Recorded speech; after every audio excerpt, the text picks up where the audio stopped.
This is SportsCenter, live with Elle Duncan. One might have given, if you looked at least at the games, the edge to Cam Newton through the first two. The former MVP with the Panthers completed 75% of his passes at nearly 10 yards per attempt with a touchdown pass. Jones has completed 68% of his throws, but has been less of a downfield threat than Newton. Of course, most people seem to think he really helped his cause this week at joint sessions with the Giants, not necessarily predicated on what he did in this preseason games. As we say hello, we've got a couple of folks joining us. There they are. Mike Reese is joining us from Gillette. We're going to get him. He's our Patriots reporter, and of course, Chris Mortensen, our NFL insider, joining us as well. I'm going to start with you, Mike. I know you were there today with Cam's return at practice. Just give us your observations from what you saw.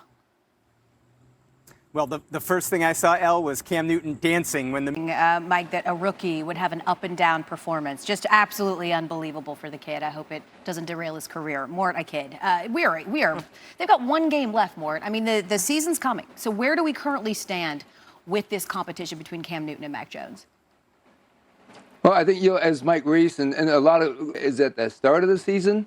We'll see, but I know this much. Mac Jones looks to be as NFL ready as any quarterback of this rookie class that came into the NFL this year. And we're already hearing the heartwarming stories about how he's running with his offensive lineman, even though he wasn't involved in the scuffle that they were involved in. You know, next is going to be that he helped a baby bird come back to life. Mike Reese, Chris Mortensen. That's Matt. On the latest. You know how it is. You know how it is. On the latest surrounding the Patriots quarter. Kevin, I grew up playing baseball. I know you the same.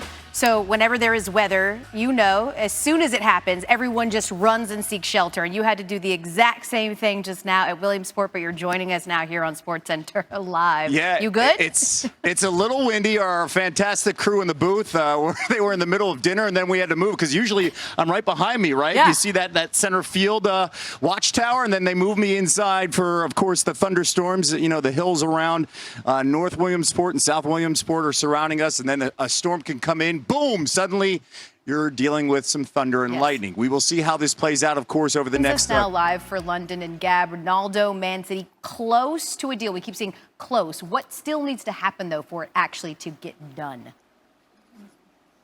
Texted a friend that's a Man U fan, and he said, this is like Michael Jordan joining the Pistons for his last dance instead of coming back to the Bulls. We'll certainly see if it happens. While we have you here, I want to talk about another what could be potentially huge story in the transfer talk world. Real Madrid submitting a second improved offer equal to $212 million to PSG for Kylian Mbappe. Imagine my soccer Twitter just with mind-blown emojis everywhere. Gab Marcotti with what could potentially be two huge deals in the soccer world. Thanks, Gab. Oh, he's too shy.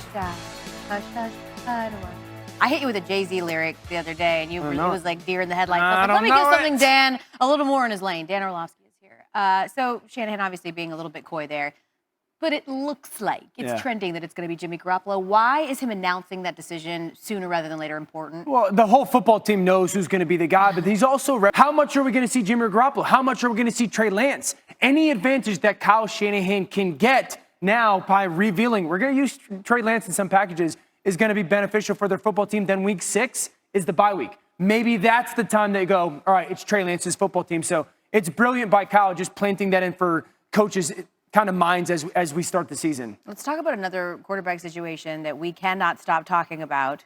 I got to guess. Every single time he sneezes, it's like Tampa Bay. And this, of course, is after he returned to practice. It's actually how Kellen speaks. I'm sure he sounds exactly like that. It's awesome. We enjoy it here.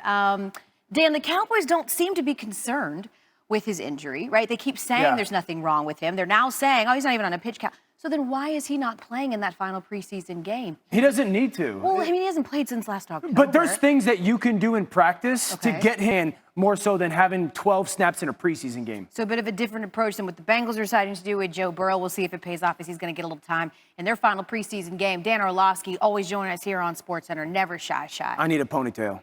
You do. Do you want to borrow it? It comes off. The pushed back to just 7:07, Elle. So that is a great sign for us that we will have baseball at Lamedy in a matter of minutes. I was so nervous. I mean, we started out the show, for those that don't know, with Kevin having to literally run to seek shelter. So the fact that we're only getting a 7-minute delay is pretty remarkable. I have to say, Kev, I'm a little sad that our girl, Ella Bruning, is now out of the Little League World Series right after Texas lost. But I've just been so impressed by the attention, how Gavin Weir has handled the attention. He is being compared to Shohei Ohtani and Chris Sale, and he's leading all of our coverage all the time. We're talking right from the bigs to the littles, Kevin. I don't mean you, Kevin. I mean, you're at the Little League World Series, of course.